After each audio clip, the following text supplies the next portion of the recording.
जी अस्सलाम वालेकुम स्टूडेंट्स। अभी हमारे सामने एक पैसेज है प्लम्बिंग स्किल्स। तो इसके मैंने अभी ओपन किए फिल इन द ब्लैंक्स। ठीक है, 22 से लेके 27 तक आंसर हैं इसके, वो हमने चेक करने हैं। तो सबसे पहले हम क्या करेंगे, फिल इन द ब्लैंक्स में ये सीन होता है कि जो इस तरह का चार्ट आता है उसमें ये सीन होता है। आप लोगों को एक टिप देता जाऊं कि अब ये देखें यहाँ पे लिखा है रेजिडेंशियल, इसको आप एक हेडिंग समझ लें। ठीक है, तो एक दूसरा है कमर्शियल, थर्ड है सर्विस। जो होगा ना पैसेज वो भी 3 हिस्सों में डिवाइड होगा, मैं आपको दिखाता हूँ। पहला था रेजिडेंशियल, ये देखें रेजिडेंशियल की बात हुई है, यहाँ तक बात होगी इसकी, नीचे कमर्शियल स्टार्ट हो जाएगा। देखिए कितनी आसानी होगी, अक्ल वालों के लिए निशानियाँ हैं। ठीक है, तो नीचे है सर्विस।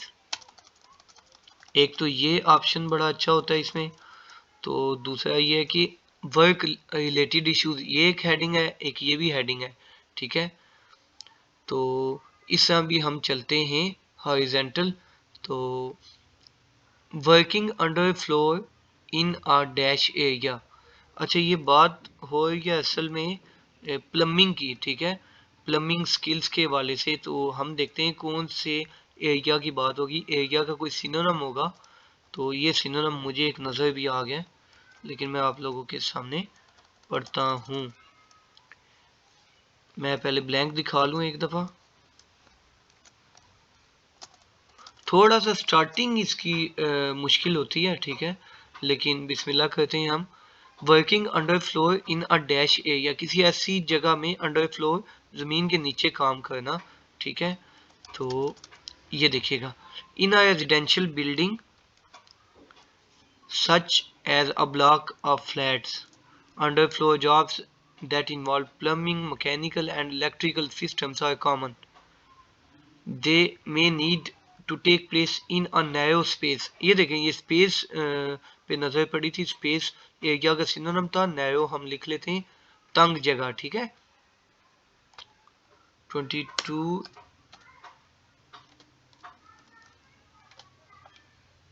मैंने लिख दिया। अभी चलते हैं 23 पे। 23 पे जाने के लिए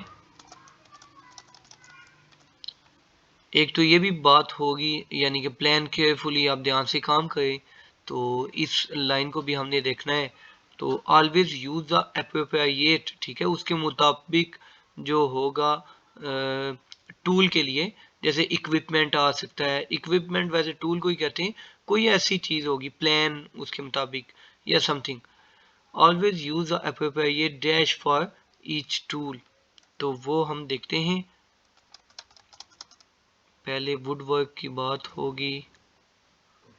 ठीक है, यहाँ से पढ़ते हैं। In addition the floors are typically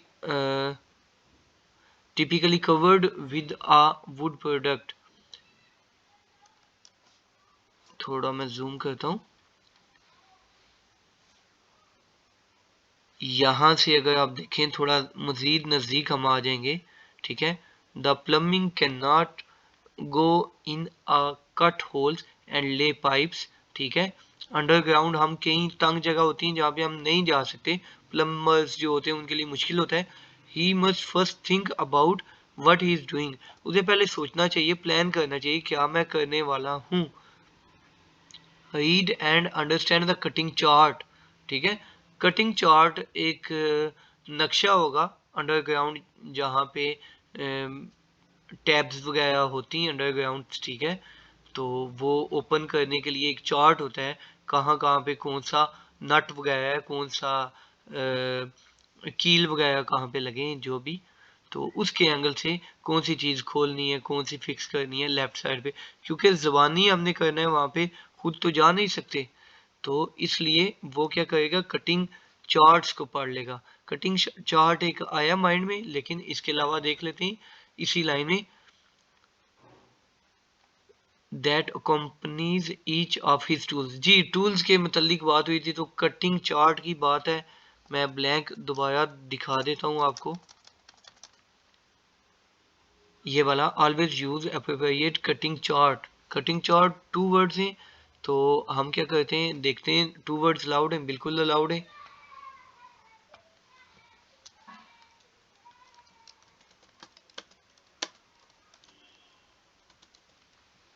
ठीक है जी, आगे हम चलते हैं 24।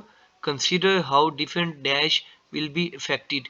इस चीज को मद्देनजर रखें कि कितना how different dash will be affected, क्या चीज मुख्तलिफ, क्या चीजें इफेक्ट हो सकती हैं इससे।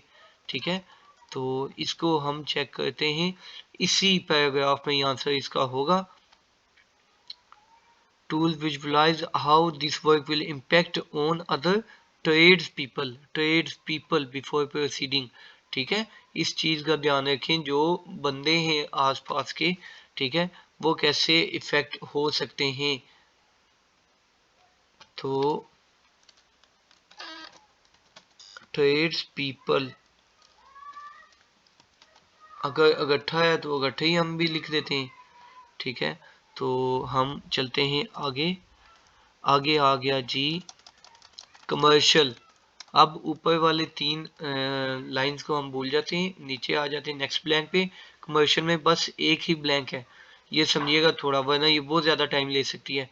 Commercial working with advance equipment design for integrated systems. Advance equipments की कोई बात होगी, टूल्स की।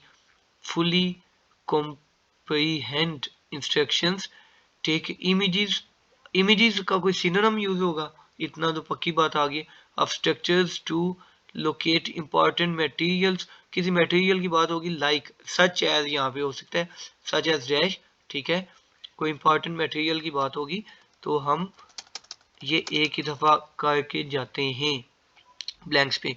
Commercial plumbers working on official buildings, hotels, restaurants etc. have the same issues and coordination problems as residential problems, plumbers उनके भी same ही मसले हैं, but often have to install equipment that is more sophisticated. This is because it forms part of integrated systems where mechanical work and plumbing work are combined. ठीक है जी, वहीं पे हम जा रहे हैं बात पे। The equipment will have specific installation instructions, so it is critical that the plumber has the conjugative ability to understand these. In addition, after the structures are complex, and the floors and walls must be exercised prior to drilling in order to avoid hitting key element, in order to avoid hitting key elements। मैं बिल्कुल इसके नज़दीक पहुंच गया हूं। तो consider जी वो किस इफेक्ट हो सकते हैं, यहाँ पे हम थे 25 पे थे। लोकेट इंपॉर्टेंट मटेरियल्स, ठीक है, उनको बचाने के लिए लाइक डैश। अब मटेरियल्स की बात आने वाली है, तो हम क्या करते हैं, हीटिंग की एलिमेंट्स सच एज राइनफोर्सिंग स्टील। ठीक है, स्टील के यहाँ पे ऑप्शन आ जाता है, तो हम ये 2 वर्ड्स अलाउड हैं, दोनों लिख देते हैं।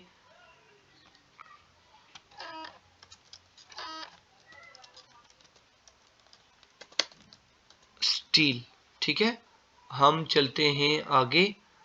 तो आगे आगे सर्विस लास्ट वाला है, बहुत आसानी से इसे करना है, 2 यहाँ पे ब्लैंक से खाली। फर्स्ट है डायग्नोजिंग प्रॉब्लम्स, डायग्नोजिंग होता है ढूंढना, ठीक है, and their causes, fully understanding something someone else installed, for example shower unit. Shower unit की बात लाजमी होगी। उसके बाद हम नीचे जाएंगे, providing quick dash solutions. Quick dash solutions, कौन से सॉल्यूशंस हमने देने हैं, कोई पॉजिटिव वर्ड होगा। अच्छा जी, हम यहाँ से क्या करते हैं, एक नया तरीका इस्तेमाल करते हैं, यहाँ से पढ़ना स्टार्ट करते हैं। पहली 3 साढ़े 3 लाइनें स्किप करते हैं। They must have the ability to translate symptoms they can see such as leaks and blockages into the actual problem and then take the appropriate action to rectify the issue in a fast and cost effective way।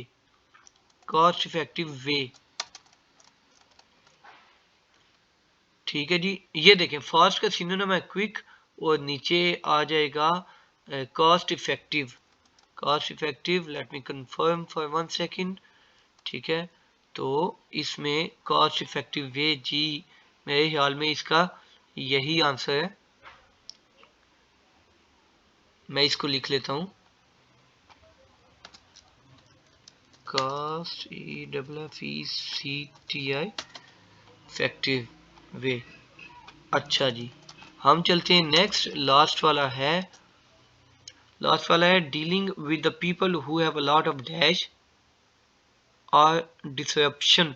ये होता है problems तो या disturbance as a result of their problems. ठीक है जी, तो ये दोनों नेगेटिव वर्ड हैं, ये भी और ब्लैंक वाला भी। हमने नेगेटिव वर्ड आसानी से ढूंढना है और वो लगा देना है।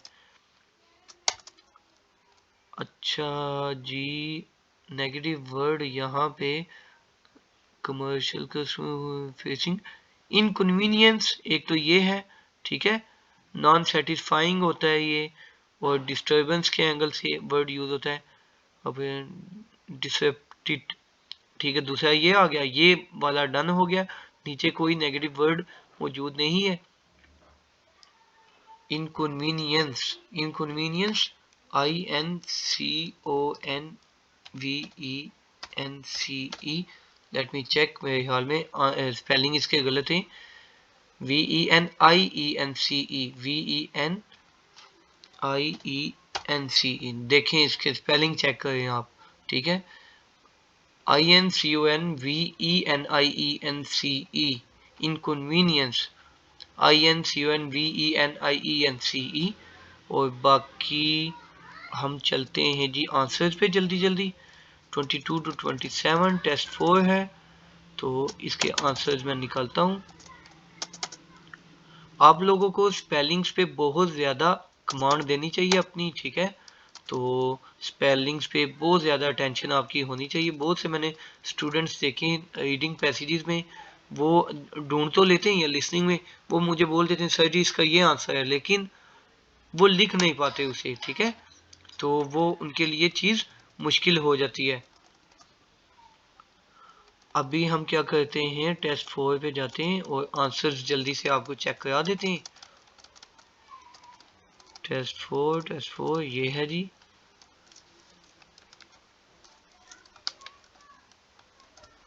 ये है 22। मैं यहाँ पे इसे थोड़ा मिडल में ले आता हूँ ताकि डिस्टर्बेंस ना हो आप लोगों के लिए। ये लीजिए, ठीक है, 22 से 27 देखने। Narrow cutting chart, trades people, I think यही लिखे थे। Reinforcing steel, cost effective, inconvenience. तो जी बिल्कुल ये ठीक है। तो अपना बहुत सा ख्याल रखिएगा। अल्लाह हाफिज़।